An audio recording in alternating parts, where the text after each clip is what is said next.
the apocalypse of the real, toward a logic of extremism.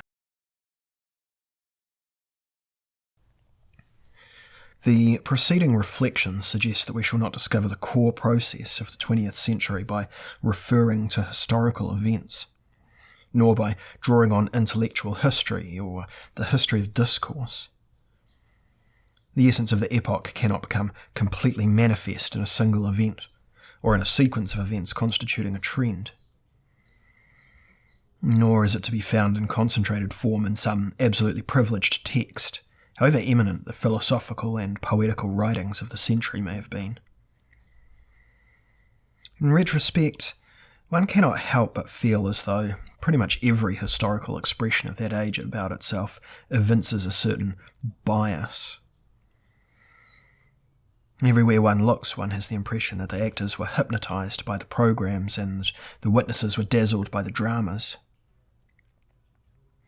Hence, Alain Badiou is right when he argues, in his aforementioned book The Century, that the passion of the 20th century is sought in vain, as long as one presumes to find it in ideologies, messianic programs, or phantasms.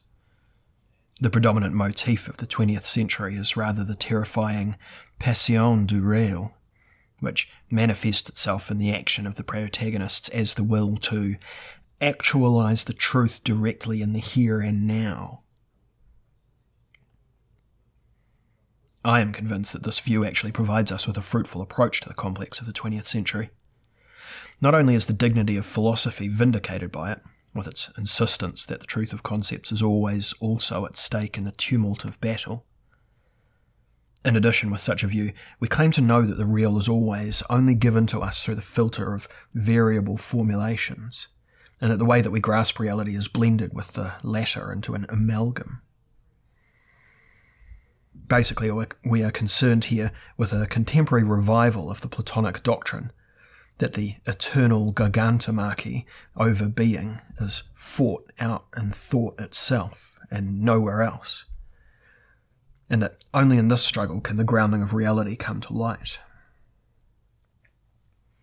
This thesis is reflected in Nietzsche's dictum on Greek tragedy, that the enchantment of these struggles consists in the fact that whoever sees them must also struggle with them himself.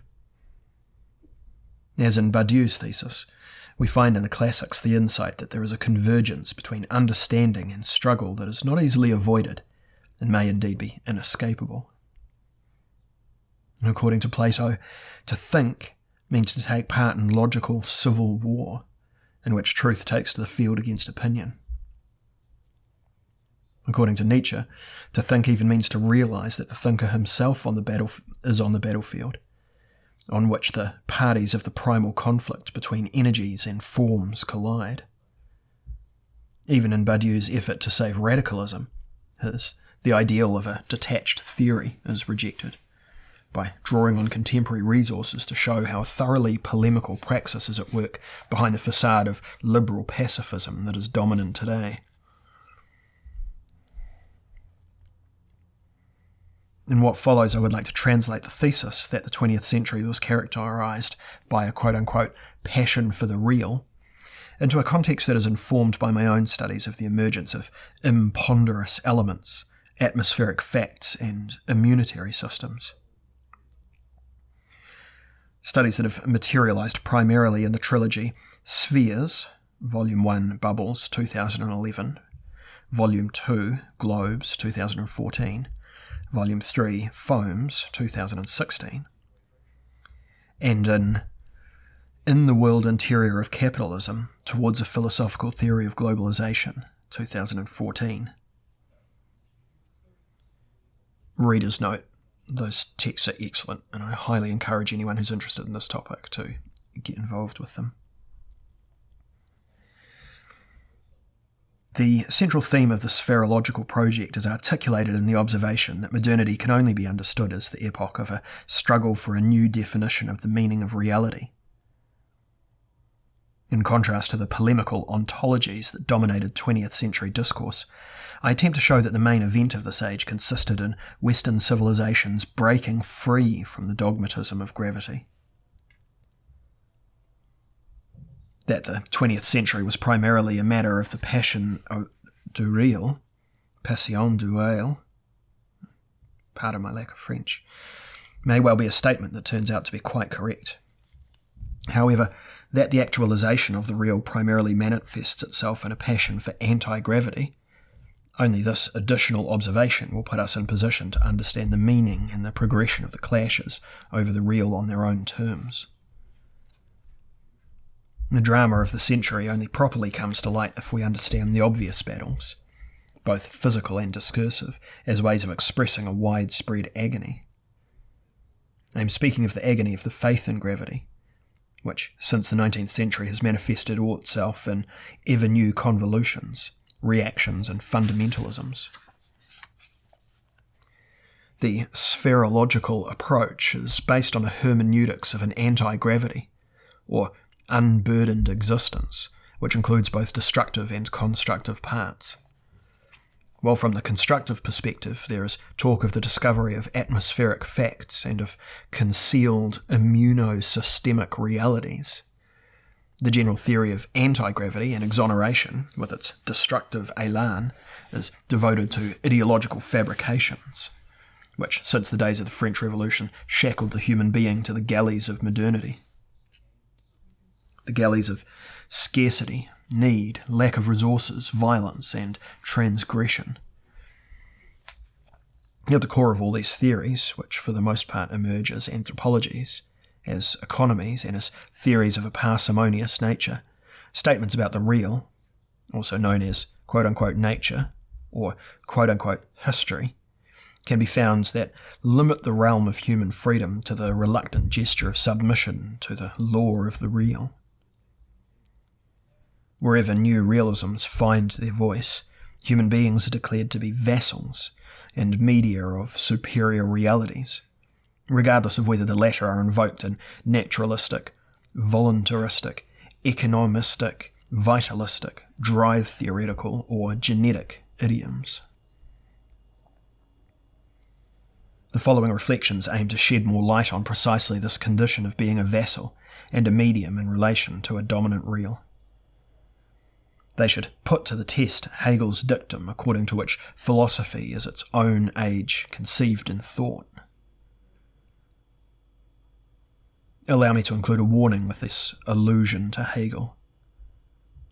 I have never made a secret of my view that Hegel's dictum could indeed be valid from a perspective informed by ideal types. However, it is completely off the mark in empirical terms, since philosophy, as we have been familiar with it for nearly the last 200 years, both publicly and academically, has almost exclusively consisted of a most carefully organised flight from that time. But the fact that each and every time flees from itself in a different way offers an involuntary contribution by philosophy to the characterization of its own respective age. The honour of philosophy as the current voice of truth has always only been preserved by the marginalised, who have been called, not without reason, the quote-unquote dark writers of the bourgeoisie. End quote. I intend to show that the breakthrough into the aforementioned passion du réel cannot be restricted to the 20th century. To be sure, this passion reaches its peak in the age of contending realisms, but the dispositions that made such clashes possible and unavoidable date back to the French Revolution. Not only did the latter create the archetype of modern aggressive fundamentalism in the form of Jacobinism, not only did it introduce the schema of the unfinished revolution into the world, which since that time has remained influential as a matrix of radicalism, it has also fostered activist and materialist ontologies that have to be read as the true textbooks of a modern society oriented around labour and struggle. In another passage, and yet in the same place, I have suggested the somewhat dramatic term, quote-unquote, apocalypse of the real, for this comprehensive caesura in the history of mentalities, in order to point out that more was involved in the radical transition to modernity than merely generational shift in the flow of the old European metaphysical tradition. The real shift in the balance of the European conditions of thought was lucidly articulated by Nietzsche, who succeeded in condensing intellectual history, to say nothing of Europe's onto-history, into the format of a telegram. Quote, "How the true world finally became a fable." End quote.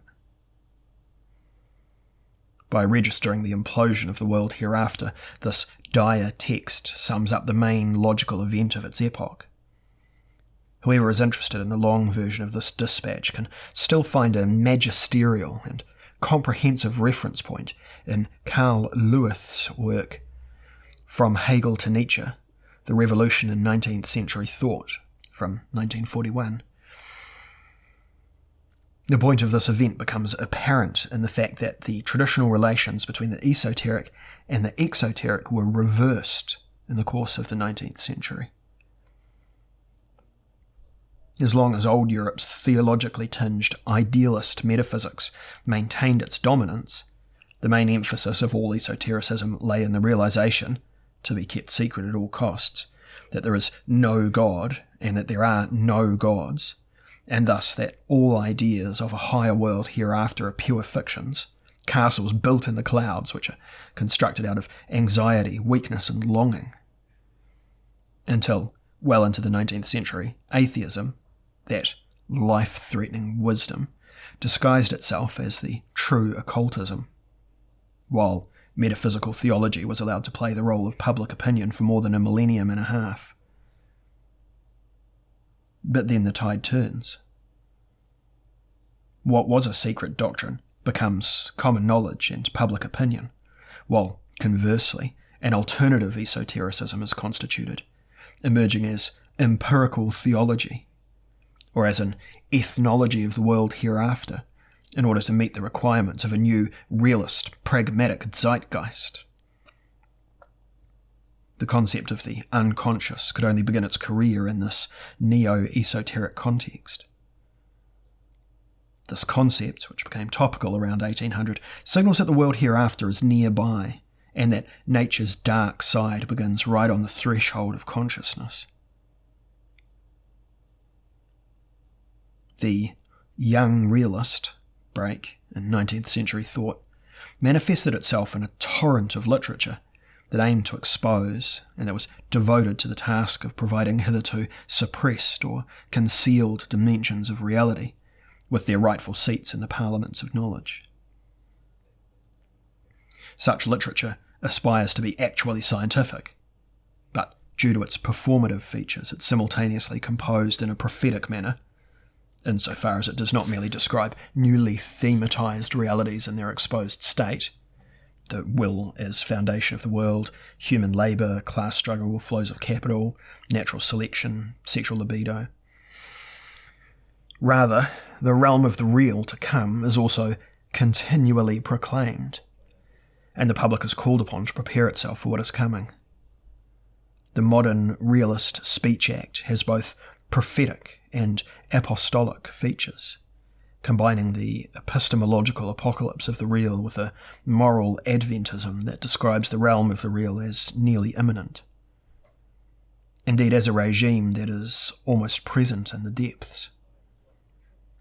To indicate at this point the Medusian dynamic of the young realist practice of exposure that only later became manifest, we should observe that where prophets and apostles take hold of the word, martyrs of the real cannot be far behind. And we might as well also include the persecution of enemies of the real. Such young realist discourses are polemical, and indeed not only in the trivial sense that the best is always the enemy of the good.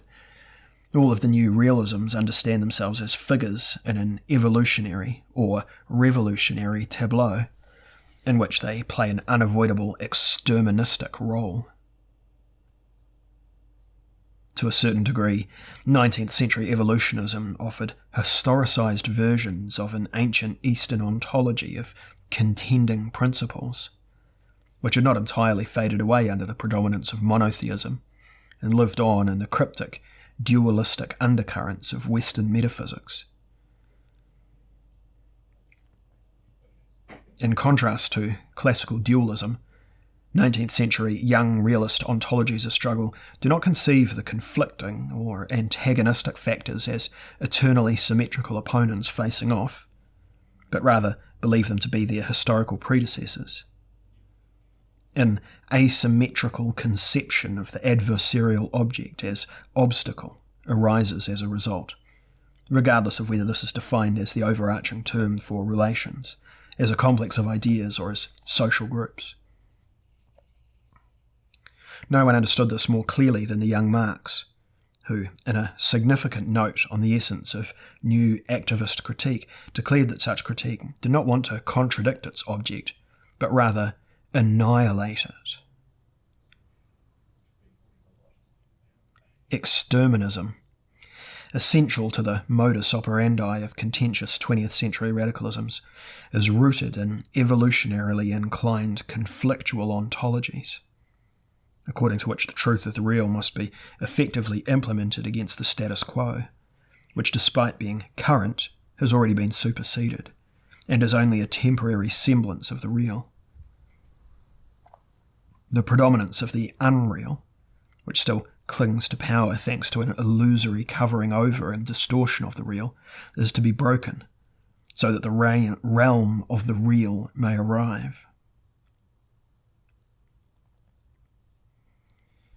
With these remarks, we have mainly been outlining the situation of young Hegelian thought, which was the broadest manifestation of the invasion of the real. It heralded the triumph of realisms as a public and political fact, despite every attempt at neo-idealist restoration. The triumph led to the flowering of quote-unquote critical theory, which flourished from 1831 to 1969, if we choose the dates of Hegel's and Adorno's deaths, respectively, as parameters. A deeper analysis of the older sources of this movement could be well advised to start with Lenin's reference to the, quote, 3 sources and 3 component parts, end quote, of the Marxist worldview, where explicit reference is made to 18th century French materialism. What Lenin did not mention, or did not know, is that the paradigmatic thinker embodying this tendency was the Marquis de Sade, who portrays the advent of the real as a criminal realm to come. De Sade is the occult genius of modern radicalism, because he was the first to demonstrate how 19th and 20th century activists would envision their union with the operative principle of reality. For de Sade, as for Spinoza, nature takes on the function of an omnipresent active substance. If the task of modern thought is to develop substance as subject, if consequently nature must become human in order to completely come into its own and to realize its ultimate possibilities, then conversely the human being must completely become nature too. Or, to put it better, the human being as an agent of nature must settle into a mediumistic relationship with nature. In modernity, nature summons its own apostolate. This turns to a mediumistic or apostolic naturalism would perhaps not be cause for further concern had de Sade not defined the essence of nature as that of an absolute criminal. In contrast, German romantics developed a completely different version of mediumistic naturalism, according to which nature is a healer that communicates through salutogenic media, a motif that led to scandal in the case of Franz Anton Mesmer, but was popularized by Wolfart and Carus. Yet, because for him, nature as such is the embodiment of a principle of criminal indifference and pure arbitrariness in the pursuit of desire, which can be actualized as soon as one sheds the inhibiting effect of religion, human beings will only be able to naturalize themselves successfully, or develop into media of absolute criminality, if they transform themselves into sovereign criminals, and even more if they take up the criminal apostolate, so as to simultaneously proclaim with each act of their life the gospel of primal criminality.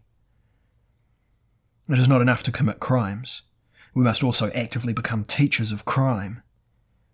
And indeed, as Delancey, the hero of Philosophy in the Bedroom, 1795, explains, this must initially happen within secret societies, but then also in a constitutional republic. Criminal prophetism is articulated in modernity's first naturalist manifesto. Frenchmen, some more effort if you wish to become republicans. This singular pamphlet, which must be read alongside the great texts of the French Revolution as excessive libertinism's Declaration of Human Rights, heralds not only the emancipation of criminal initiative, but for the first time also defines the essence of specifically modern reaction. Reaction is now seen to be at work everywhere. The powers of the religious ancien regime establish contrived impediments to the free operation of the natural principle in individuals. This entails nothing less than the claim that the natural subject in need of real emancipation can only come into its own against an obsolete moral background, and thus can be freed for the consummation of its current desire.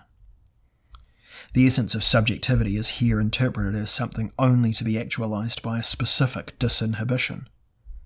In other words, by removing the inner ancien regime and its repressive authority. It could be argued that Descartes, 2 generations before Bakunin, was the true discoverer of the superego, insofar as he successfully revealed the true identity of prohibition, namely as the rule of priests over authentic nature. At the same time, he was the father of radicalism, because he formulated the categorical imperative of every revolt, the psycho-political sublation of the ancient regime.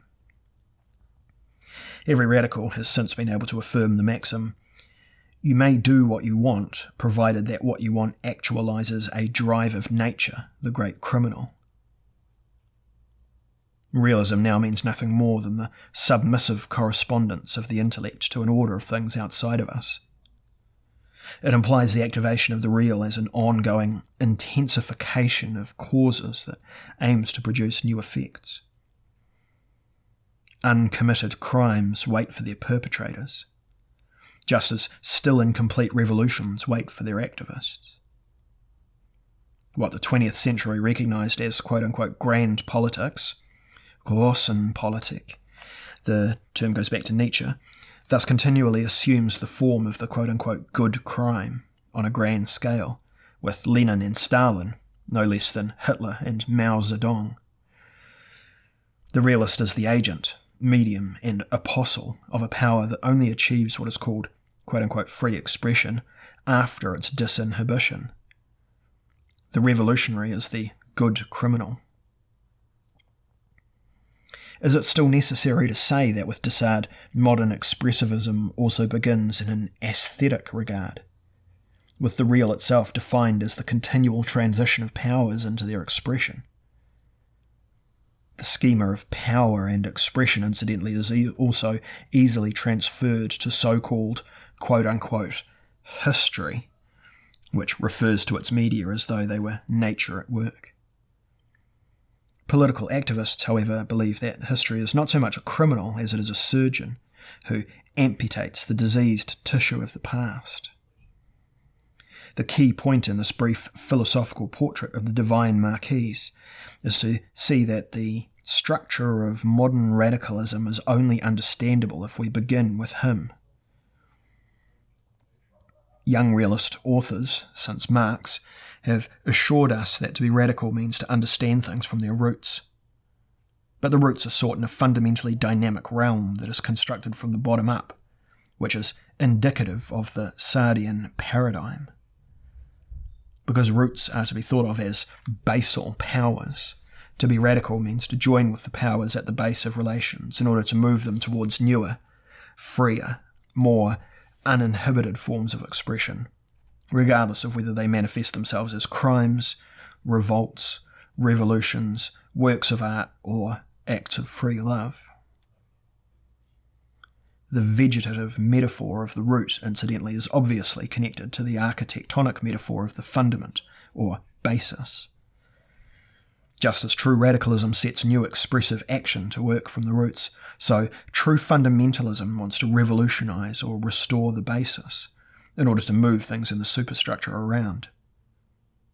Radicalism and fundamentalism are synonyms, insofar as both seek to form an alliance with the lower depths, regardless of whether these are thought to be powers or values. Both rest on the assumption that what is below has more reality than what is above. Both are derived from the same ontology, insofar as they are bound to a metaphysics of gravitation, according to which substantial, weighty and serious things must strive downwards to form the soil from which everything else must be yielded. I will show that this ontological fundamentalism, which is inherent in all forms of modern realism and their radical crescendos, rests on a mistaken conception of the real that is certainly understandable, but nonetheless objectionable. And I will also show why this is the case. In the 19th century, when Marx taught that all critique begins with a critique of religion, his thesis implied that it was enough to identify religion as the superstructural phenomenon, so that critique could focus on the base of the relations of production. The work of critique entails eradicating things by reducing them to a deeper ground and really resolving them. Only in rare moments does Marx deviate from this reductive praxis and suggest the possibility of a redemptive critique, when he characterises religion as the heart of a heartless world. This line of thought is in fact not critical, but dogmatic, since his arguments rest on an inadequate ontology of the basal.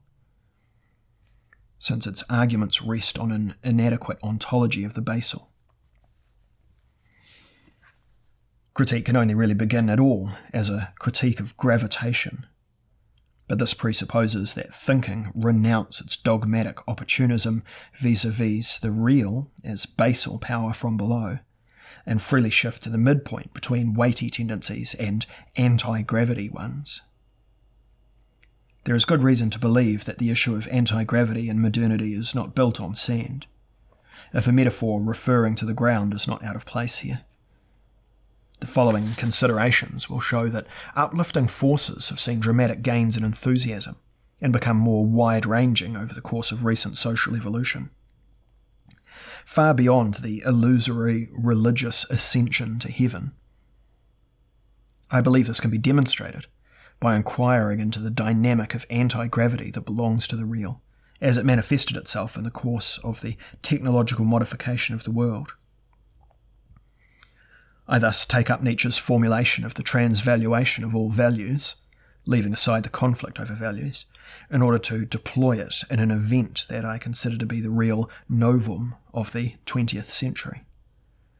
I mean the construction of the Western system for easing life, Lebensentlastung, on the basis of an extensive tax regime and a civilization of mass comfort founded on fossil fuels. We only gain a clear view of these phenomena when we obtain enough distance from the rachitic dogmas of leftist radicalism. We must brace ourselves for an inversion of radicalism, for a change of direction towards the airy, the rootless, and the atmospheric. Whoever would like to get to the bottom of things today must fly into the air. It remains to be shown that light, quasi-immaterial objects, although opposed to all quote-unquote soils, are more elementary than the fictions of gravity that enthralled the 20th century's passions du réel. Since I still have to gather my thoughts here into a general theory of anti-gravity, I will present the outlines of an interpretation of technology as an agency of relief. I will then supplement the anthropological theory of relief with a post-Marxist theory of enrichment.